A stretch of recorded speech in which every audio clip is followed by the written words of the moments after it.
اس سال جو مضمون ہے وہ عدم معرفت ہے، اور اس کے لیے ہوسیہ نبی کے صحیفے کی ایک آیت چنی گئی جو اس کے 4 باب کی 6 آیت ہے، جو ایک بیٹی نے ہمارے سامنے تلاوت کی۔ میرا ایمان ہے کہ مجھ سے پہلے آنے والے 2 پیغمبروں نے ہوسیہ نبی کی کتاب کا، ہوسیہ نبی کا اور 4 باب کا تعارف آپ کے سامنے پیش کر دیا ہوگا، لیکن میری ایک چھوٹی سی مجبوری ہے، اور وہ یہ ہے کہ میں تیسرے دن کا پیغمبر ہوں، اور جو آخری دن کا پیغمبر ہوتا ہے اس کو اعادہ کرنا پڑتا ہے پورے پچھلے 2 دنوں کا بھی، اور آج کا پیغام بھی آپ کے سامنے رکھنا پڑتا ہے۔ تو جو 2 دن باقاعدگی سے آتے رہے ہیں ان سے معذرت ہے، کیونکہ شاید وہ باتیں آپ کو دوبارہ سننے کو ملے۔ جو نہیں آئے وہ شکر گزاری کریں کہ ان کو وہ کچھ مس نہیں کریں گے۔ آیت ایک دفعہ پھر پڑھ لیتے ہیں تاکہ ہم وہاں سے آگے کا سفر شروع کر سکیں۔ میرے لوگ عدم معرفت سے ہلاک ہوئے، چونکہ تو نے معرفت کو رد کیا اس لیے میں بھی تجھ کو رد کروں گا تاکہ تو میرے حضور کاہن نہ ہو، اور چونکہ تو اپنے خدا کی شریعت کو بھول گیا ہے اس لیے میں بھی تیری اولاد کو بھول جاؤں گا۔ آمین۔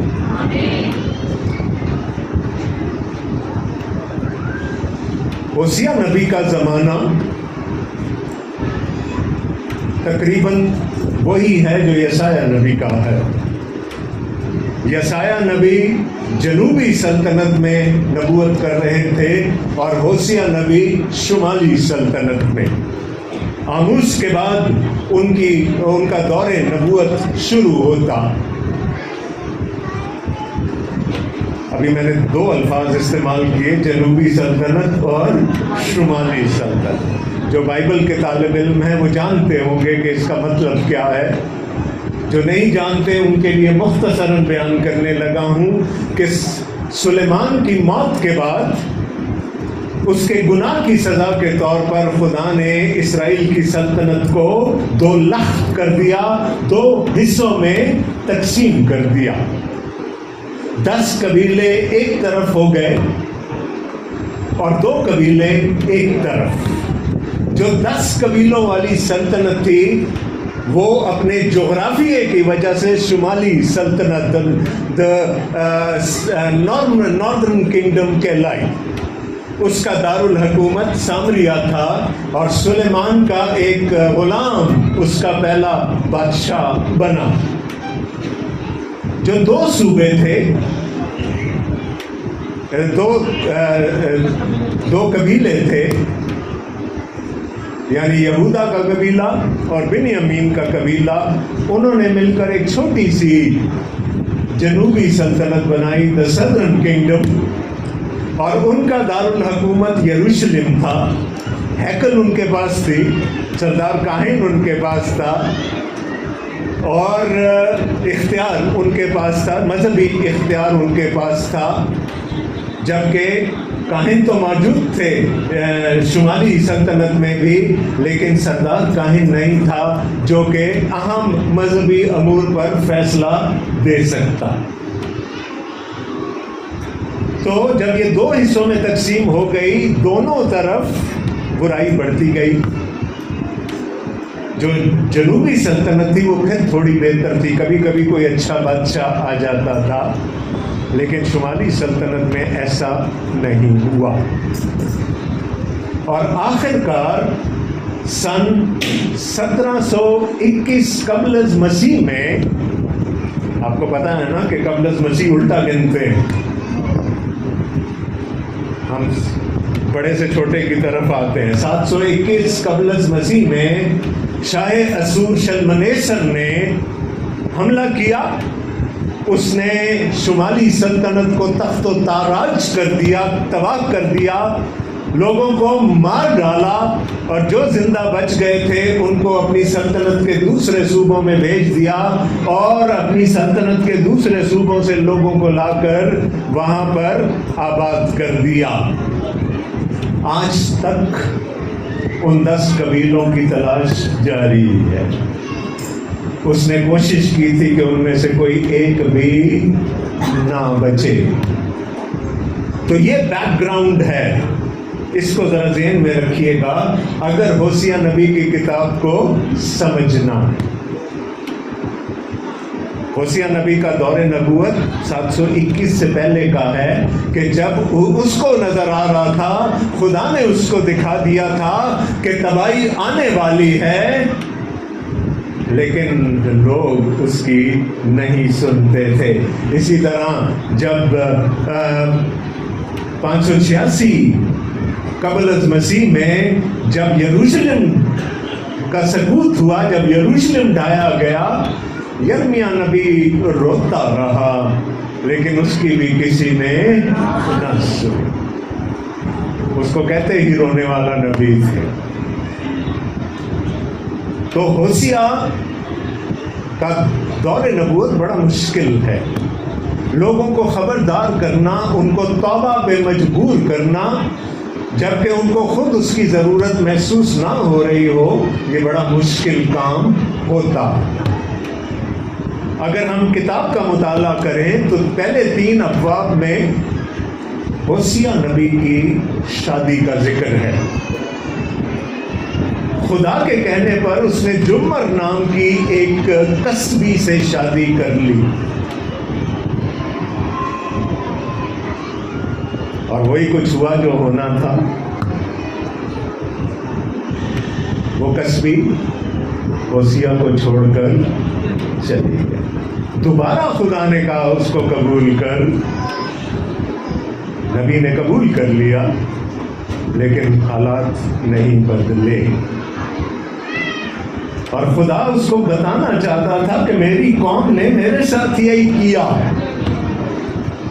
جو میری بیاہتا قوم ہے اس نے میرے ساتھ یہ کیا. ہوسیہ، میں تجھے بتانا چاہتا تھا کہ یہ درد کیا ہوتا ہے.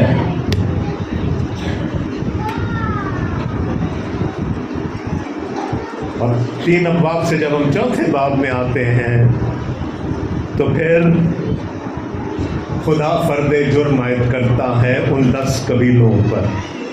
یاد رہے یہ جانے والے ہیں تباہی میں.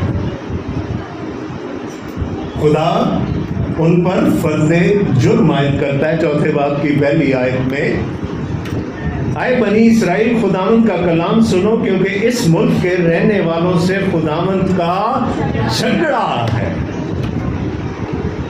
کتنی بحث ہوتی ہوگی جمر اور ہوسیہ کے درمیان. جھگڑا ہے کیونکہ یہ ملک راستی اور شفقت اور خدا شناسی سے خالی ہے. ہوسیہ نے خدا کا وکیل ہوتے ہوئے، خدا کا نبی ہوتے ہوئے شمالی سلطنت پر یہ فرد جرم عائد کی، جس کے 3 حصے ہیں: راست بازی نہیں ہے، شفقت نہیں ہے، ترس نہیں ہے، اور خدا شناسی نہیں. اور میرے نزدیک یہ 3 نہیں ہے، یہ ایک ہی ہے. ایک ہی فرد جرم ہے. راستی کیوں نہیں ہے؟ کیونکہ وہ خدا کو نہیں جانتے. ترس اور محبت اور شفقت کیوں نہیں ہے؟ اس لیے کہ خدا شناسی نہیں ہے. تو فرد جرم ایک ہے. اس کے بعد بھی جتنے گناہ ان کے لکھے ہوئے ہیں، چاہے وہ بدکاری ہے، روحانی زناکاری ہے، وہ جا کر بال کی بھی پوجا کرتے تھے، استرات کی بھی پوجا کرتے تھے، وہ سب کچھ کر رہے تھے. اور اس کی میں آپ کو وجہ بتا دوں. اس وقت شمالی سلطنت کا بادشاہ یربعام دوم تھا، جیروبوام II، اور اس کو بہت ساری فتوحات ملی اپنے دشمنوں پر. خوشحالی آ گئی، لوٹ کا مال آ گیا، اکنامک سٹیبلٹی آ گئی، معاشی طور پر اچھے بہتر ہو گئے وہ، لیکن ایک طرف ترقی ہو رہی ہے، دوسری طرف اخلاقیات جو ہے وہ گٹر میں چلی گئی۔ انہوں نے ہر قسم کا گناہ اپنا لیا۔ آپ کو پتہ ہے نا کہ اس وقت دیویوں کے مندروں میں خاص طور پر کیا کچھ ہوتا تھا؟ شراب نوشی، زناکاری، یہ سب کام لیگل تھے اور وہ جاتے تھے۔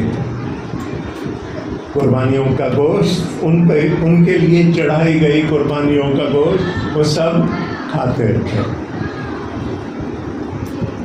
تو فرد جرم کیا ہے؟ وہ خدا کو نہیں جانتے۔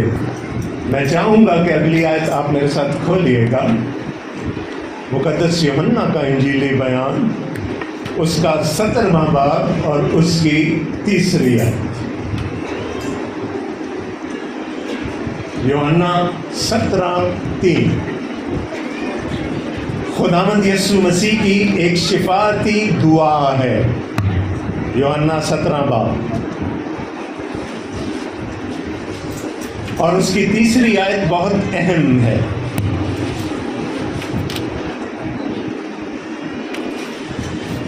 اور کیا لکھا ہے؟ اور ہمیشہ کی زندگی یہ ہے، بالکل ہوسیا 4:6 کا الٹ ہے۔ اور ہمیشہ کی زندگی یہ ہے کہ وہ تجھ خدائے واحد اور برحق کو اور یسوع مسیح جسے تو نے بھیجا ہے مانے۔ یہ لکھا ہے، مانے لکھا ہے۔ ہم تو کہتے ہیں مان لانا ضروری ہے نا ہمیشہ کی زندگی کے لیے۔ یسوع کیا کہہ رہا ہے؟ جانے۔ جاننے کا مطلب آپ کو معلوم ہوگا۔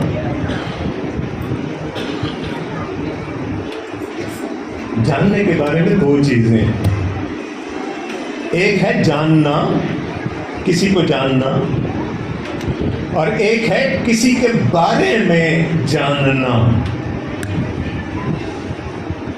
ٹھیک ہے؟ اگر میں یہ دعویٰ کروں کہ میں اس ملک کے وزیر اعظم کو جانتا ہوں تو یقیناً آپ ہنسیں گے۔ میں نہیں جانتا، ہاں ان کے بارے میں جانتا ہوں، کیونکہ روز خبریں سنتا ہوں، اخبار دیکھتا ہوں، تو ان کے بارے میں مجھے علم ہے۔ اب وہ جھوٹا ہے سچا ہے، دروغ بگردن راوی، میں نہیں جانتا۔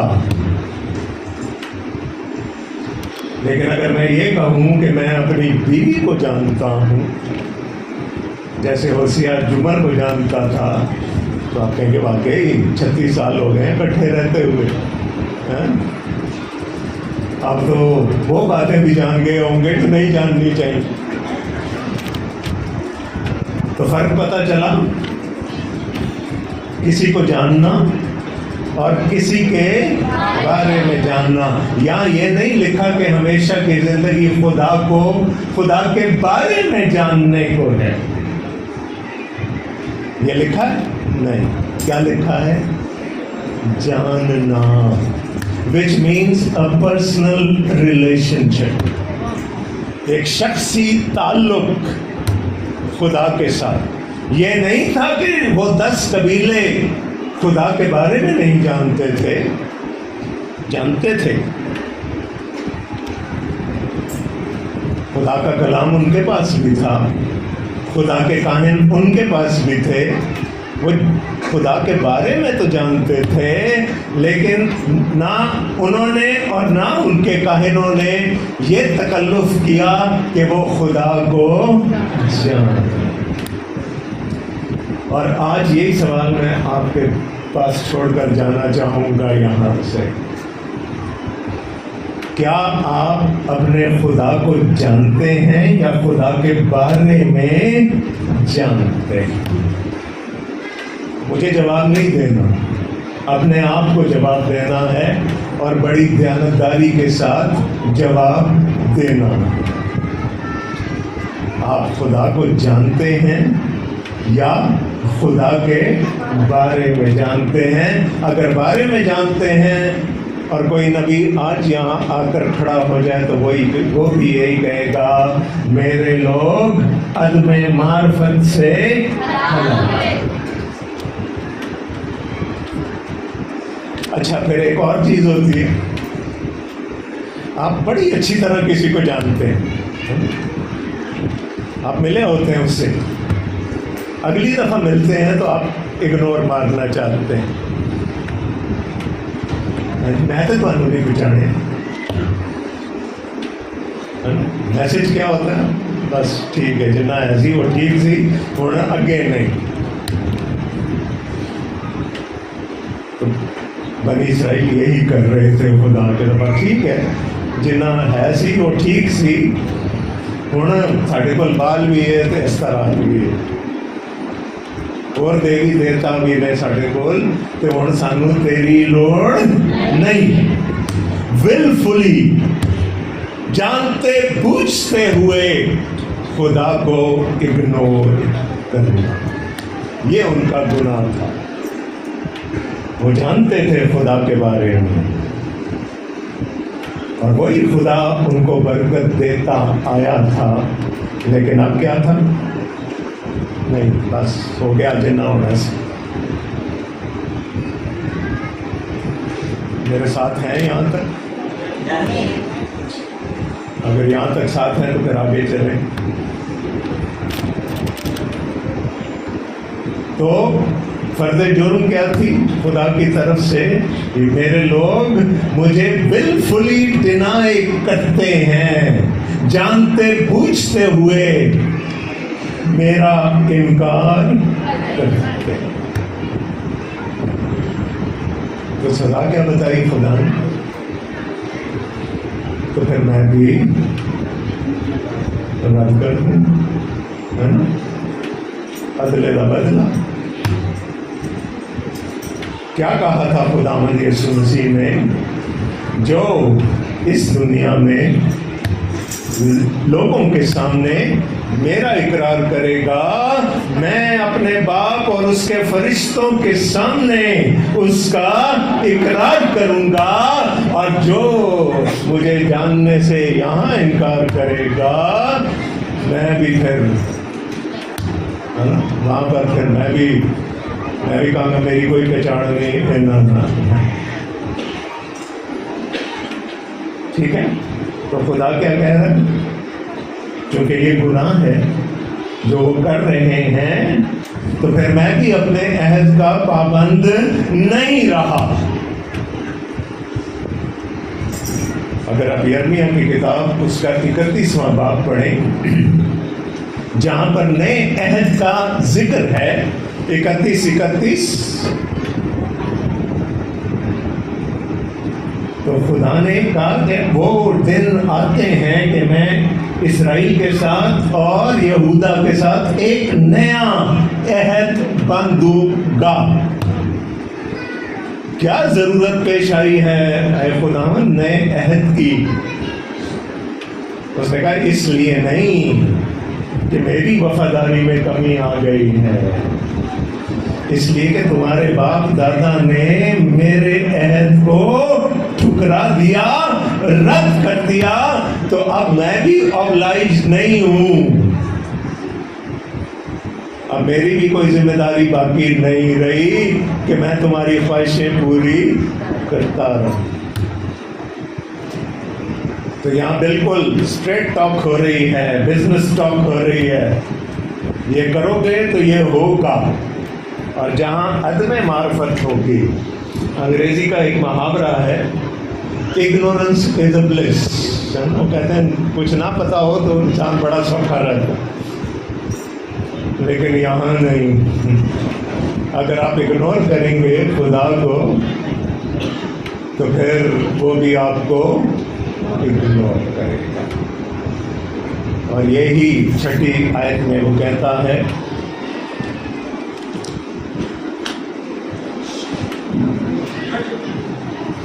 میرے لوگ عدم معرفت سے ہلاک ہوئے کیونکہ تو نے معرفت. اچھا یہ بار بار معرفت کا لفظ آ رہا ہے, اس پہ بھی تھوڑی سی بحث کر لیں. آج کل تو خط نہیں آتے جاتے.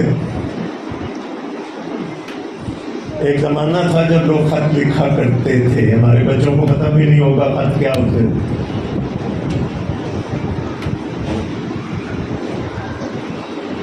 تو مکان نمبر فلانا, گلی نمبر فلانی, فلانا علاقہ, اگر وہ بہت اندر ہے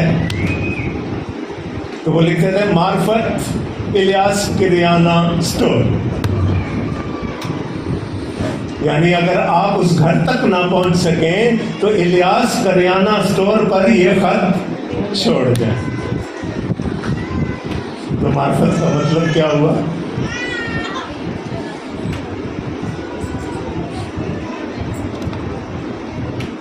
کہ الیاس جو کریانے اسٹور کا مالک ہے وہ اس شخص کو جانتا ہے, وہ دے دے گا. آپ تسلی رکھیں, وہ ان تک خط پہنچا دے گا. علم میں اور معرفت میں ایک فرق ہے, بلکہ میں معرفت نکلا ہے عرف سے اور وہاں سے لفظ عرفان نکلتا ہے. علم میں اور عرفان میں تھوڑا سا فرق ہے. علم وہ ہے جو ہم پڑھ کر سیکھتے ہیں, بارے میں جانیں.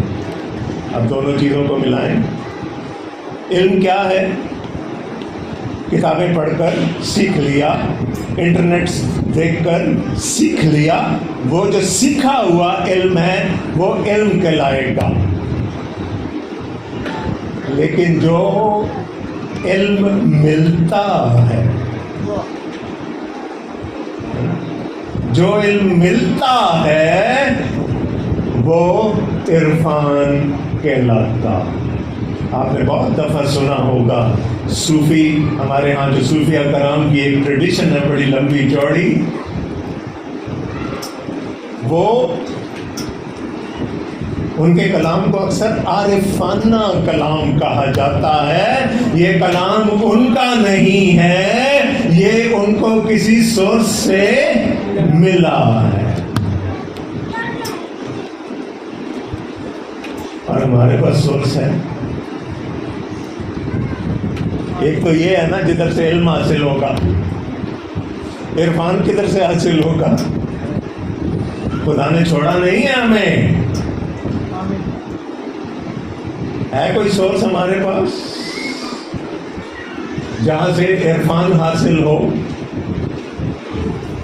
ہم تو افورڈ ہی نہیں کر سکتے عدم معرفت. کلام کے ساتھ ساتھ ہمیں خدا نے اپنا روح دیا ہے, اور وہ روح ہمارے اندر ہے. وہ جو خدا کے تہ کی باتوں کو جانتا ہے وہ لکھ کے ہمیں سکھاتا ہے. کیسے سکھاتا ہے؟ ہمارے اندر ڈالتا. تو بائبل مقدس سے علم ملتا ہے اور پاک روح کے وسیلے سے عرفان ملتا ہے. پاک روح کے وسیلے سے معرفت عطا ہوتی. تو اگر آپ بیت لحم چرچ کے ممبران ہوتے ہوئے آج تک پاک روح سے محروم ہیں, تو پھر وہ جو پہلا سوال میں نے کیا تھا نا, اس کا جواب وہی ہوگا کہ ہم خدا کے بارے میں جانتے ہیں. کیونکہ خدا کو جاننے کے لیے اس کا پاک روح بہت ضروری, اور وہ وقت آتا ہے جب سچے پرستار روح اور سچائی سے. تو روح کون ہے؟ روح القدس. اور سچائی کون ہے؟ ہمارا راہ حق اور زندگی نہیں۔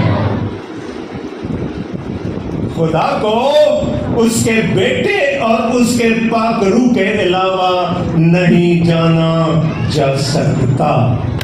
یہ خدا کے کلام کا فیصلہ ہے۔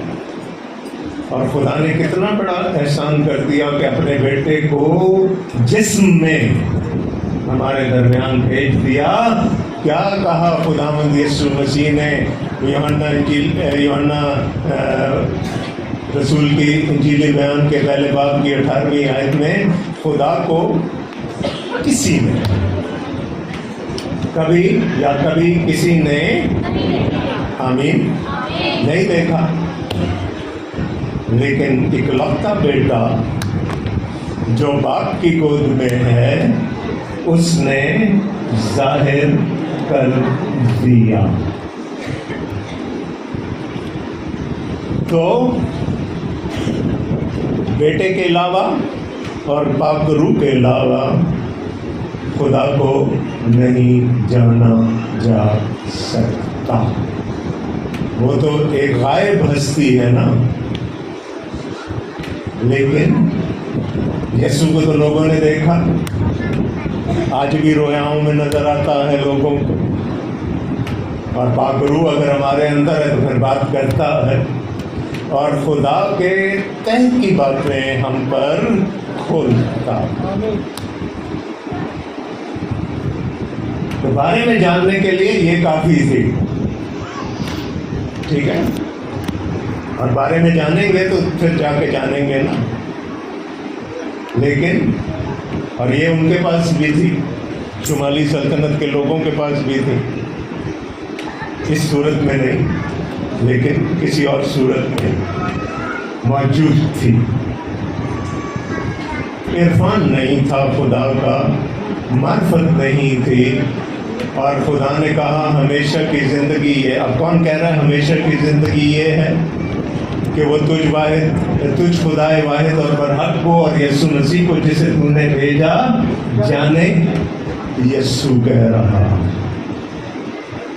روح القدس کے زیر اثر کہہ رہا، اور کس سے کہہ رہا ہے؟ خدا باپ سے کہہ رہا ہے۔ تو یہ بات تو بالکل نہیں جھٹلائی جا سکتی۔ تو کیا کہا تھا خدا نے؟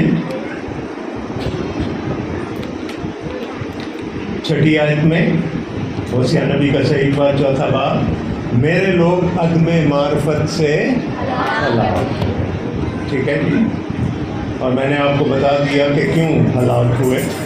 وہ ہمیشہ کی زندگی کے وارث نہیں ہو سکتے، اس لیے میں بھی تجھ کو رد کر دوں گا، ریسیپروکل، میں بھی تجھے رد کر دوں گا۔ اور خدا کی طرف سے رد کیا جانا نہایت بھیانک ہوتا ہے۔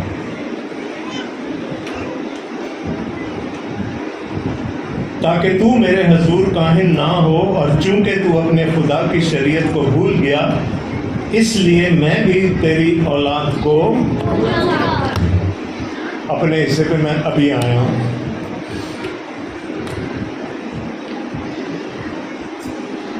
اب بات آ گئی کاہنوں پر۔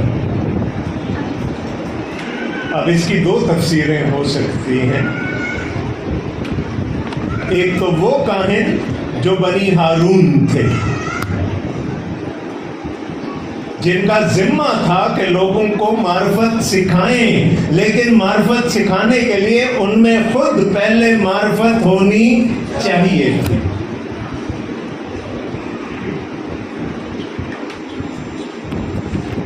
انہوں نے نہیں سکھائی۔ ایک تو ہو گئے بنی ہارون، ہارون کے خاندان میں سے جو نسل در نسل کاہن بنتے، پتہ ہے نا آپ کو، خدا نے لاوی کے قبیلے کو چنا اپنی خدمت کے لیے، اور لاویوں میں سے ہارون کو چنا کہ وہ اس کے حضور میں سردار کاہن ہو، اور کہانت یوں ہارون کے موسیٰ کے بھائی کے گھرانے میں چلی گئی۔ لیکن اس کی ایک دوسری تفسیر بھی ہے۔ خدا نے استثنا کی کتاب ناٹ استثنا، خروج کی کتاب کے 19ویں باب میں پوری بنی اسرائیل قوم کو کاہن کہا تھا، تم میرے لیے شاہی کاہنوں کا فرقہ ہوگے۔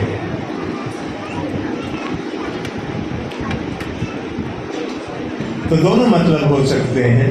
کاہن چونکہ ان کی ذمہ داری ہے جو بنی ہارون تھے، آج بھی جو آرڈینڈ منسٹرز ہیں یہ ان کی ذمہ داری ہے کہ خدا کے لوگوں کو خدا تک لے کر آئیں۔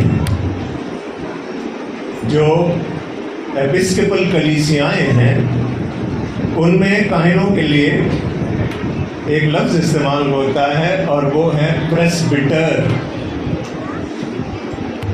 اگر آپ کسی اینگلیکن کلیسیا میں جائیں گے تو وہاں پر لکھا ہوگا پریسبٹر انچارج، اور یہ ایک گریک ورڈ پریسبٹروس سے لیا گیا ہے، اور پریسبٹروس کا مطلب ہوتا ہے پل بنانے والا۔ پل بنانے والا یعنی کاہن کا کام کیا ہے کہ انسان کا ہاتھ پکڑ کر اس کو خدا کے ہاتھ میں دے۔ اس کے پاس اتنی معرفت ہونی چاہیے کہ وہ لوگوں کی رہنمائی خدا تک کر سکے، خدا کے عرفان تک کر سکے۔ تو دونوں، میں نے آپ کو کہا دونوں تفسیریں ہو سکتی ہیں، ایک تو آرڈینڈ منسٹرز آف گاڈ اور پھر پوری قوم۔ انجیل سنانا صرف پادری صاحبان یا بشپ صاحب یا میری ذمہ داری نہیں۔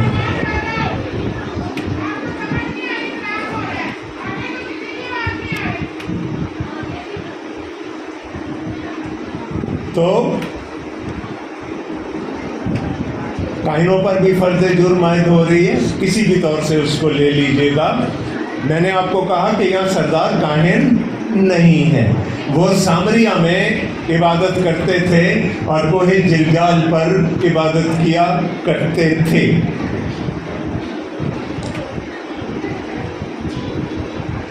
اور یہاں لکھا ہے 4 آیت میں، 4 باب 4 آیت، تو بھی کوئی دوسرے کے ساتھ بحث نہ کرے اور نہ کوئی اسے الزام دے، کیونکہ تیرے لوگ ان کی مانند ہیں جو کاہن سے بحث کرتے۔ اب یہاں پر سردار کاہن کا ذکر ہو رہا۔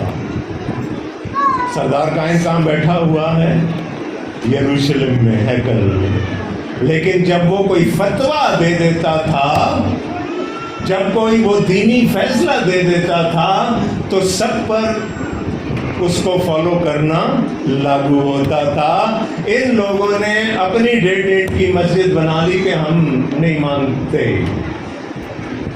ہم سردار کاہن کی اتھارٹی کو نہیں مانتے، ہم وہی کریں گے جو کچھ ہم چاہیں گے۔ اور ظاہر ہے کہ اس کام میں ان کے کاہن بھی شامل ہوں گے، کیونکہ جن کو خدا بڑا رتبہ دیتا ہے ان کے خلاف نیچے والے ہی کھڑے ہوتے ہیں۔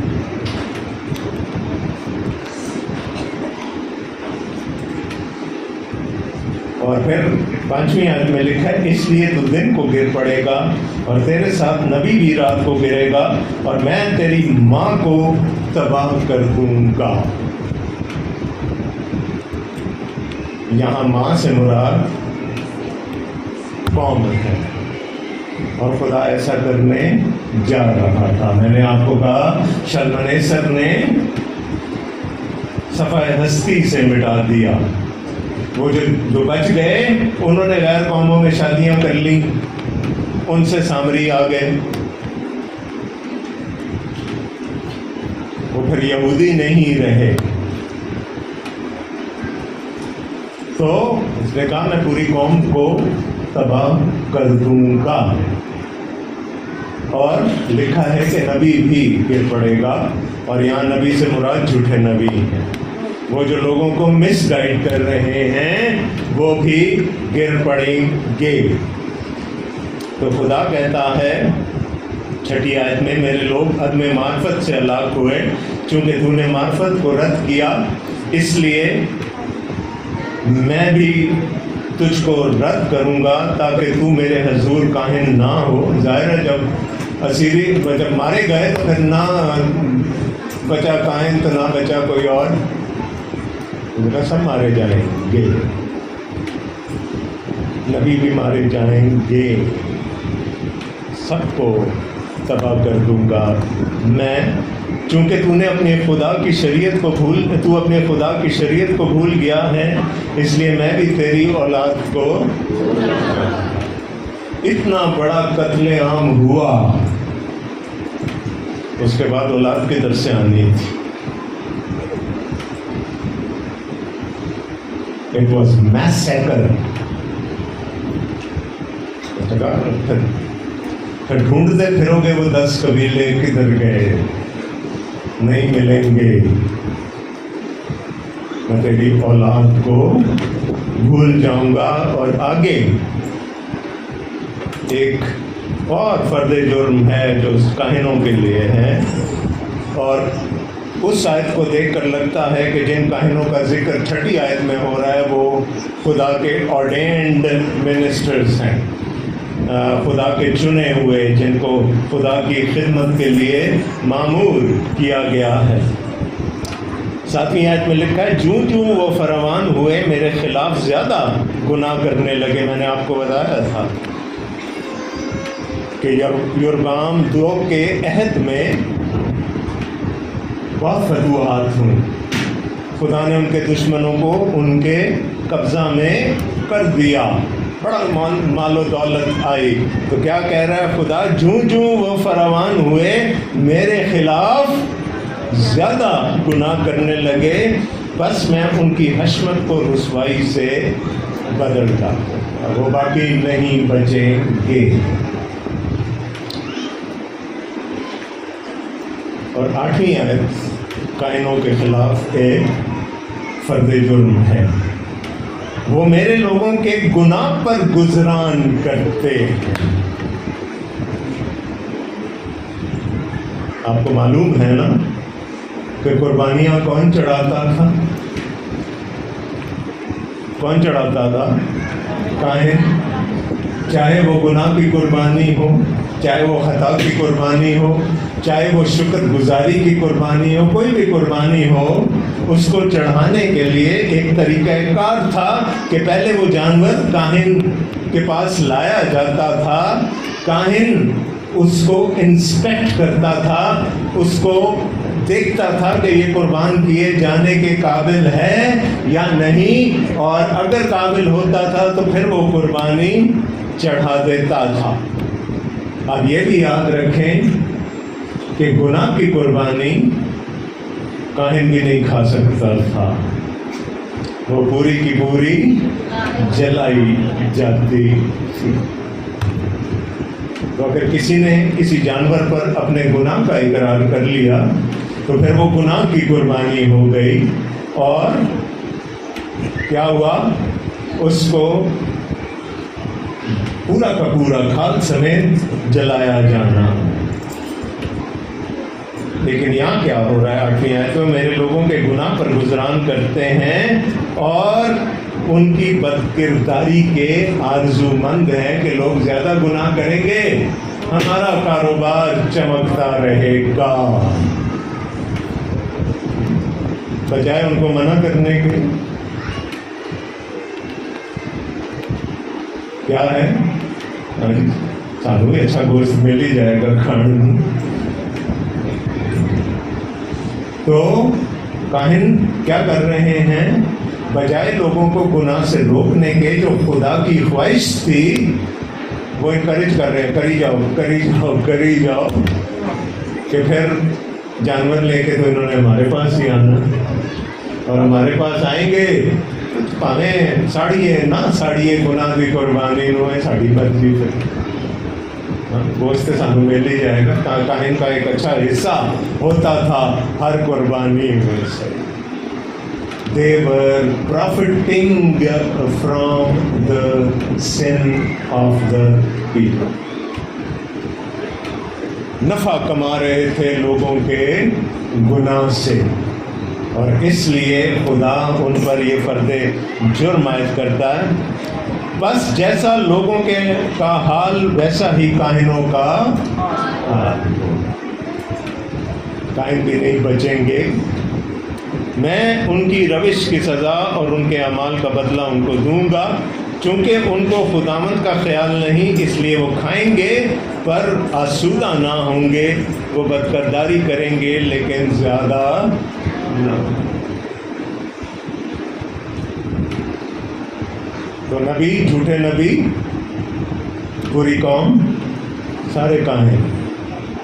خدا کیا کہہ رہا ہے؟ ان میں سے کوئی باقی نہیں بچے گا. اور وہ وقت نزدیک تھا. ہوسیا خدا کے درد کو سمجھ گیا تھا. دیکھیں خدا نے اپنی بڑی صفات بیان کی بائبل مقدس میں، لیکن ایک جگہ وہ کہتا ہے، وہ پھر پنجابی فلم کا ہیرو بن جاتا ہے، کہتا ہے میں غیور خدا ہوں، میں غیرت مند خدا ہوں. اگر میرے حضور کسی اور کو لے کے آئے تو پھر میں چھٹاں گا نہیں.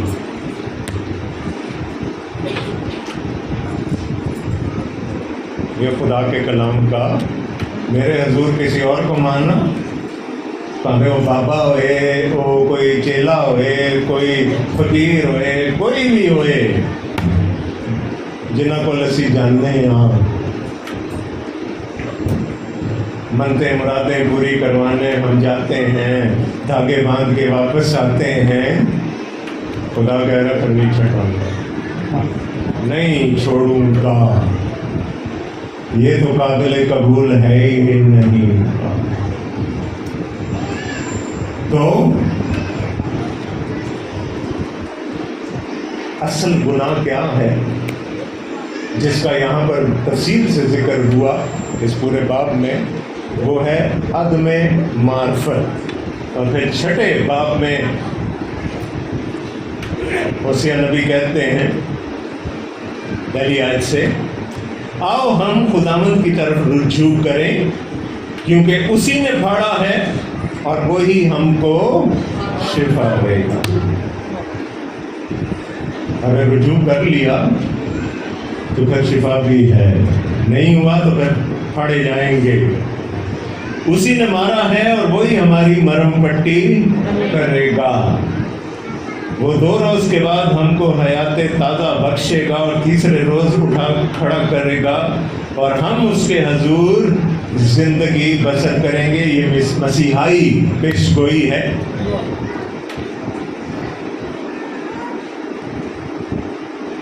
تیسری آیت بڑی خوبصورت ہے اور اس میں انگریزی کا ایک گیت بھی ہے، آؤ ہم دریافت کریں.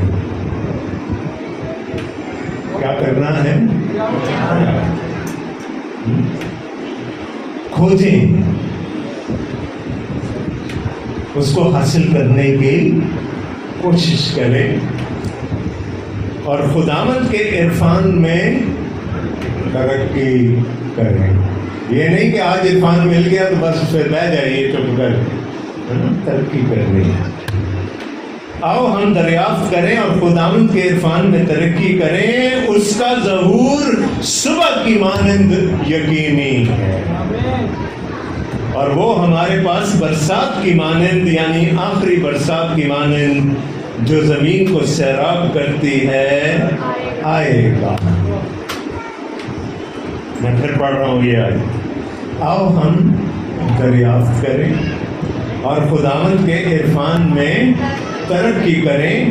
اس کا ظہور صبح کی مانند یقینی ہے اور وہ ہمارے پاس برسات کی مانند، یعنی آخری برسات کی مانند جو زمین کو سیراب کرتی ہے آئے گا.